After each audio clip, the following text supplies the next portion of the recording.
In this lecture, we will discuss about seed drying principles and methods. Process of evaporating moisture from seed surface is called as seed drying. Inner seed moisture first comes onto the surface of seed and then evaporates. Temperature is the main factor which is responsible for seed drying. It is called as drying temperature. More the seed moisture content, less the drying temperature is required for seed drying. This is due to danger of seed burning and destroying. As shown in the table, as the seed moisture content get rise, the required temperature for seed drying get decreased. Storage life of seed can be increased 2 times by decreasing 1% seed moisture content. Optimum seed moisture content for safe storage depends upon 3 factors: type of storage, time of storage, and type of crop. Typically, 9% seed moisture is optimum for airtight storage, but in open storage, 11 to 13% seed moisture is optimum for 1 year storage and 8 to 10% seed moisture is optimum for long time storage. Optimum seed moisture content for safe storage also depends on type of crop as shown in the table. In principle of seed drying, we found that seed drying is dependent upon vapor pressure of seed and air. For seed drying, it is essential that the vapor pressure of seed must be more than atmospheric vapor pressure. Seed drying does not take place if vapor pressure of both seed and atmosphere are equal.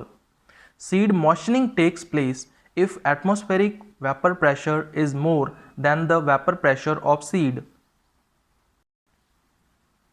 As the vapor pressure of liquid get increased upon heating, similarly vapor pressure of seed get also rise upon heating. Surface moisture of seed get evaporated easily. Evaporation of inner seed moisture is difficult. First of all, this moisture is moved to the surface and then evaporation takes place. Pressure and temperature are used for this purpose. The highest drying capacity of air is 4 to 5 meter cube per minute. There are two types of seed drying: natural drying and mechanical drying. In natural drying, ordinary godowns are used. In these godowns, ventilators are used for free movement of air circulation, while in mechanical drying, seed dryers are used. Natural drying is further divided into two categories: forced natural air drying and forced heated air drying. In modern godowns, electric blowers are used for forcible circulation of air as shown in the diagram. Outside air, which is completely dry, circulate throughout the godown. As a result, seed moisture enters into the air and seed drying takes place. This is possible only in dry months. In forced heated air drying, outside air is heated by burner heater and then circulate into the godown forcefully by the use of electric blower. This principle is also used in several types of modern dryers. In mechanical drying, heated or unheated air is forcefully sent into the seed dryer. Mechanical seed drying has two main benefits. First is quick drying. It means it takes less time. And second is large quantity drying. It means large quantities of seed can be drying easily. Equipment used for seed drying is called as seed dryer.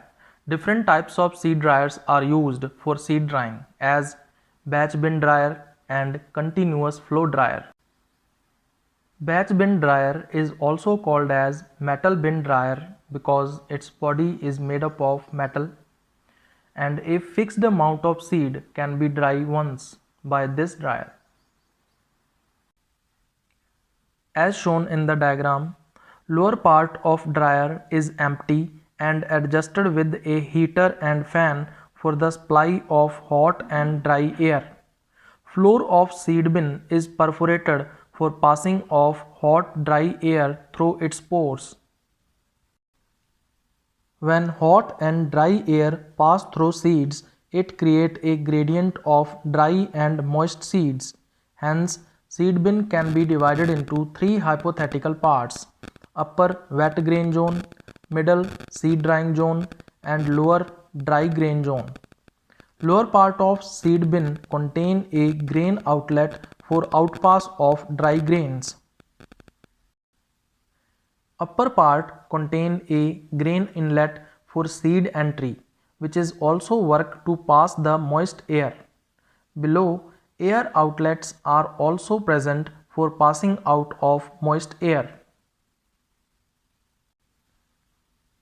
In continuous flow dryer, large amounts of seed can be dry in less time because it works continuously without stoppage. As shown in the diagram, it contains a wet seed holder with large and broad inlet for entry of wet seeds.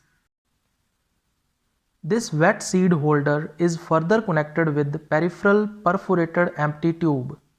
Heated air is supplied through pores of upper part of empty tube, and cooled air is supplied through pores of lower part of empty tube. When wet seeds passed through upper part of empty tube, they get heated to evaporate their moisture. When these dry and hot seeds passed through lower part of empty tube, they get cooled to protect from damage. Peripheral empty tube is further connected with an auger which carry the dry and cooled seeds to outlet.